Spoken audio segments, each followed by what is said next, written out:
မာဆုံခမင်္ဂလာရှိသောမြတ်ဗုဒ္ဓမွေးနေ့ဖြစ်ပါတယ်ခင်ဗျကစုံလပြည့်နေ့ဖြစ်ပါတယ်ဒီကနေ့ဟာဆိုရင်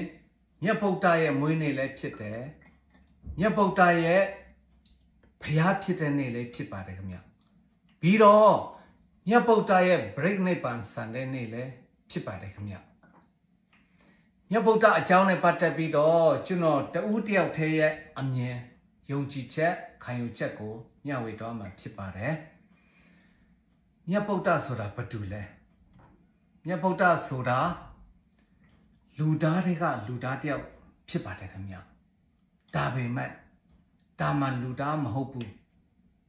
မဟာလူသားဖြစ်ပါတယ်ခင်ဗျမြတ်ဗုဒ္ဓဟာဆိုရင်ဘယင်သားဖြစ်တယ်တာယာပျော်ရွှင်တဲ့အိမ်ထောင်ရေးလဲပိုင်ဆိုင်ထားတယ်အိမ်ရှိမင်းသားလည်းဖြစ်တယ်စီးစိမ်ဥစ္စာပါဝါတွေလည်းပိုင်ဆိုင်ထားတယ်မကြခင်မှာဘယင်မရှိတော့တဲ့ချိန်မှာဘယင်ဖြစ်မဲ့သူလည်းဖြစ်ပါတယ်ခင်ဗျဒါပေမဲ့မြတ်ဗုဒ္ဓကဒီဘဝမှာမပျော်ရွှင်ဘူးမကျေနပ်ဘူးဘာကြောင့်လဲမြတ်ဗုဒ္ဓဟာ philosopher အတွေ့အခေါ်ပညာရှင်ဖြစ်ပါတယ်မြတ်ဗုဒ္ဓကအဆုံးထိတွေးပါတယ်ခင်ဗျငါဘယင်ဖြစ်မယ်ပြီးရင်ငါအိုးမယ်နာမယ်တေးမယ်ဒါဆိုရင်အလကားပဲလူဖြစ်လာတာအလကားပဲဘာတစ်ခုမှအနှစ်သာရမရှိဘူးဒီလူဖြစ်တာကိုဗုဒ္ဓကမလိုချင်ဘူး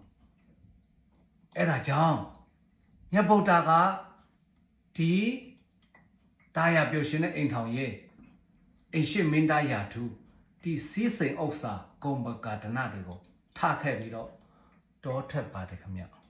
တောထွက်တယ်ဆိုတာအမှန်တရားကိုလိုက်ရှာတယ်အဖြေကိုလိုက်ရှာခြင်းဖြစ်ပါတယ်ဗုဒ္ဓသိချင်တဲ့အဖြေကဘာကြောင့်ငါတို့အိုရမှာလဲဘာကြောင့်တေရမှာလဲဘာကြောင့်ဒီတန်တရားကြီးကအိုခြင်းနာခြင်းတေခြင်းကဘာကြောင့်ဖြစ်နေတာလဲဘတုကြောင့်လဲဒီတန်တရားကြီးကနေလွတ်မြောက်ဖို့နီလန်းရှိရဲ့လားငါလူမဖြစ်ချင်တော့ဘူးငါမင်းသားလည်းမဖြစ်ချင်ဘူးဘာကြောင့်လဲဆိုတော့တေးရမှာမလို့ငါခဏခဏထပ်မတေးချင်ဘူးဒါတွေအလုံးဟာဆင်းရဲခြင်းပဲလို့ဗုဒ္ဓက research ရှာပါတယ်ခင်ဗျတွေ့တဲ့ပါတာရဲ့ကောင်းဆောင်နဲ့မေးပါတယ်တွေ့တဲ့လူနဲ့မေးတယ်ကိုယ်တိုင်လည်းကြင်ကြံတယ်လူချင်းနဲ့အဖြေမရဘူး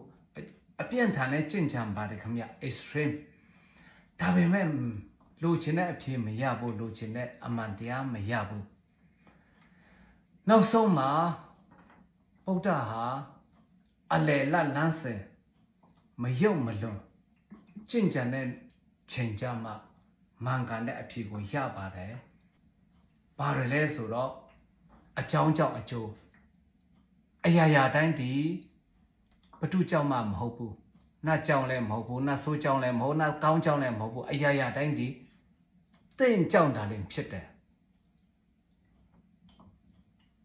တင်ပြုတ်ဒီကံပဲ့တင်ထန်တင့်ထန်ပြန်လာမည်အရာရာတိုင်းဒီကျွန်တော်ဖြစ်သည်မြသည်ကျွန်တော်ကြောင့်တာလည်းဖြစ်တယ်နတ်ဆိုးကြောင့်လည်းမဟုတ်ဘူးနတ်ကောင်းကြောင့်လည်းမဟုတ်ဘတုကြောင့်မှလည်းမဟုတ်ဘူးကျွန်တော်ရဲ့ဖြစ်တည်မှုကျွန်တော်ရဲ့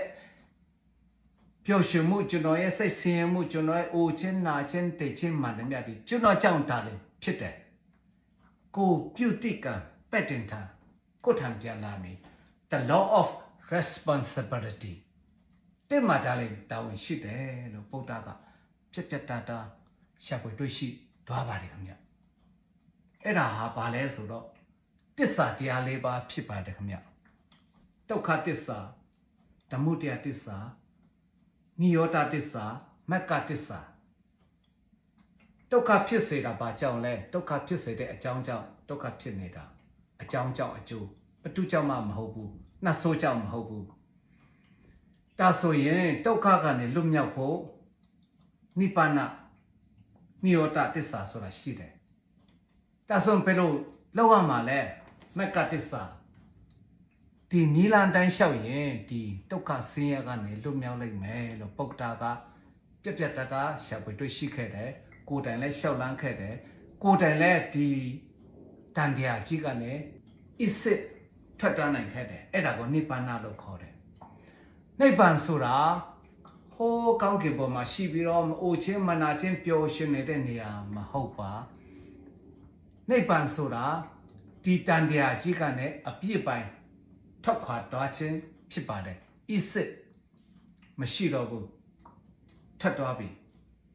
ဘာနဲ့တူတာလဲဆိုတော့မီးဟာမီးစာရှိတော့မီးကလင်းနေတယ်ဖြစ်တယ်မီးစာကုန်တော့တဲ့ချိန်မှာမီးဟာလည်းမရှိတော့ဘူးနိဗ္ဗာန်ဆိုတာတချို့ကထင်တာဟိုးကောင်းနတ်ပြည်ပေါ်မှာကောင်းကင်ပေါ်မှာပျော်ရွှင်ကြီးနေတယ်လို့ထင်ကြတယ်မဟုတ်ဘူးဗျဗုဒ္ဓရဲ့အယူဆမှာနိဗ္ဗာန်ဆိုတာဒုက္ခဆင်းရဲခြင်းကကင်းလွတ်ခြင်းရုပ်ရှိတယ်နာမ်ရှိတယ်ဆိုရင်ဒုက္ခဆင်းရဲခြင်းရှိမှာပဲဘဝရှိနေတယ်ဆိုရင်ဘဝကဒုက္ခဆင်းရဲခြင်းရှိနေမှာပဲအဲ့ဒါကြောင့်ဒီရုပ်မရှိမှဒီနာမ်မရှိမှနိဗ္ဗာန်ဣစစ်ဒီဒုက္ခကနေလွတ်မြောက်သွားနိုင်မယ်လို့ပြပြတတာရှာဖွေတွေ့ရှိသွားတယ်ကိုယ်တိုင်လည်းလက်တွေ့ဣစစ်လုပ်ပြသွားနိုင်ခဲ့တယ်အဲ့ဒီနီလာဟာဘယ်နီလာနဲ့တွားမှာလဲဆိုတော့ဒီတိုင်း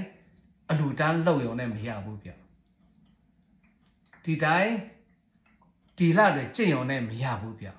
ဘာကိုကျင့်ရမှာလဲဆိုတော့ဝိပဿနာတာလင်ဖြစ်ပါတယ်အဲ့ဒါကိုပဋိစ္စဓမ္မုပ္ပါလို့ခေါ်ပါတယ်ခင်ဗျအကြောင်းကြောင့်အကျိုးမုတ်ကုတ်ဆရာတော်ဘုရားကြီး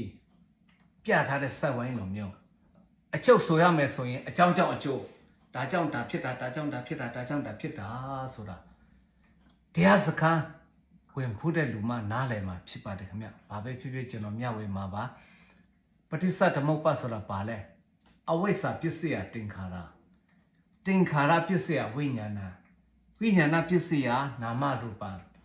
နာမရူပပစ္စယတလာယတနာတလာယတနာပစ္စယဖတ်တော်ဖတ်တပစ္စယဝေဒနာဝေဒနာပစ္စယတဏတဏပစ္စယဥပဒံဥပဒံပစ္စယဘဝဘဝပစ္စယစာတိစရာဗျာတိမရဏတောကပရိဒေဝဒုက္ခဒေါမနတဥပယတဒီကျွန်တော်တို့လူကမွေးဖွားလာတဲ့နာတဲ့အိုးတဲ့တေးတိတန်တရားကြီးကကျွန်တော်တို့မလွတ်မြောက်နိုင်ခြင်းဒီအဝိဇ္ဇာအမှန်တရားကိုမသိခြင်းကြောင့်ဖြစ်တယ်ဒီနေရာမှာဘယ်ကနေအတိကတ် is strategy ထပ်ပေါက်ကြတော့ဝေဒနာပစ္စယတဏဗျကျွန်တော်တို့ဝေဒနာဖြစ်တိုင်းတစ်ခုခုဒီ six sense ကျွန်တော်အမြင်အာရုံဖြစ်အနာဒီရှာအရတာဒီအကြအရတာဒီအထိတွေ့ရတာဒီစိတ်ခံစားမှုဒီအာယုံ6ပါးမှာကျွန်တော်တို့ဖြစ်တိုင်းကျွန်တော်တို့ကလိုချင်တာဗျကားကောင်းကောင်းတွေ့ရင်လိုချင်တယ်အိမ်ကောင်းကောင်းတွေ့လိုချင်တယ်မိမချောတွေ့ရင်ကြိုက်ချင်တယ်အဲ့ဒါကြောင့်ကျွန်တော်ဒီတဏှာဘက်ကိုကူးရတာဗျပုဒ္ဓကအဲ့ဒီဝေဒနာပေါ်တိုင်းတဏှာဘက်ကိုမကူးပါနဲ့တဲ့ဒါ is strategy နော်အရေးကြီးတယ်နော်ဝေဒနာပစ္စယတဏှာတဲ့ဝေဒနာဖြစ်တိုင်းတဏှာကိုဖြစ်မယ်ဆိုရင်တောက်လျှောက်လဲတော့မှာပဲဒါဆိုရင်ဝေဒနာနိရောဓတဏှာနိရောဓဝေဒနာဖြစ်တဲ့ချိန်မှာတဏှာဘက်ကိုမကူးစိန်နဲ့အဲ့ဒါကိုဖြစ်ပြရှုလိုက်ပါဝေဒနာချုပ်ရင်တဏှာချုပ်မယ်တဏှာချုပ်ရင်ဆက်မဖြစ်တော့ဘူးအဲ့ဒါ is strategy ဖြစ်ပါတယ်ခင်ဗျဒါဟာတရားစခန်းဝင်ဖို့တဲ့လူမှတိမှဖြစ်ပါတယ်ဟာဟိုဖြစ်ပါစေဟိုချမ်းသာပါစေဟိုဘယ်တော့မှမအိုဘူးမနာဘူးမတေဘူးဆုတောင်းလို့မရဘူးဗျဗုဒ္ဓကဆုတောင်းလို့မရဘူးဗုဒ္ဓဆုတောင်းတဲ့ဘာသာလည်းမဟုတ်ဘူးဗျဗုဒ္ဓကိုယ်တိုင်လည်းမဆုတောင်းဘူးကိုယ်တိုင်ကျင့်ကြံအားထုတ်ပြီးမှဒီဒုက္ခဆင်းရဲကနေထွက်သွားတဲ့လူသားဖြစ်ပါတယ်ခင်ဗျဗုဒ္ဓကပြောတယ်ဘတုကမအာမကုနဲ့အတ္တဟိအတ္တနောနာထောတယ်အယယဒီတင်ပဲတည့်ရကယ်တင်ရှင်ဟာတင်ပဲဖြစ်တယ်တင့်ကိုတင်ကယ်တင်ရမှာငါ့ကိုလည်းအာမကုနဲ့ငါကလမ်းပဲပြပေးနိုင်တယ်နင့်ကိုကယ်တင်မို့ငါမကယ်တင်နိုင်ဘူးဗုဒ္ဓကပြတ်တတ်တာဟောကြားခဲ့ပြီးသားဖြစ်ပါတယ်ခင်ဗျ အတ္တဟိအတ္တနောနာထောကာလာမတုတ်မှလည်းအတိအကျပြောထားပြီးသားငါပြောတိုင်းလည်းမယုံနဲ့မိဘပြောတိုင်းလည်းမယုံနဲ့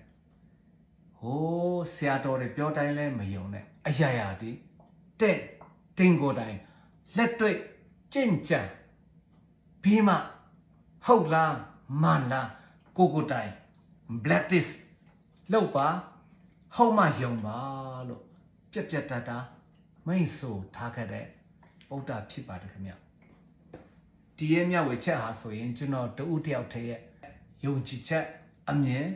ဘုဒ္ဓတမြတ်ဝေချင်းတာလည်းဖြစ်ပါတယ်ဗုဒ္ဓဘာသာလို့ပြောပြီးဆိုရင်အတ္တဟိအတ္တနောနာထောနဂါးတွေလည်းမကိုးကွယ်ရဘူးဗျအာမကိုးရဘူးနတ်ကတော်လိုလိုဟိုတပင်ကြီးကြီးမှာဟိုနတ်ရှိမလိုလိုဟိုပိုးတော်ရောင်ရောင်ဟိုနတ်ဆရာရောင်ရောင်ပတုကမအာမကိုးရဘူးဗျကိုပုဒ္ဒါရဲ့လမ်းစဉ်ကိုလိုက်နာမယ်လို့ကြီးညာထားပြီဆိုရင်ကိုပဲအားကိုးရမှာဖြစ်ပါတယ်ခင်ဗျ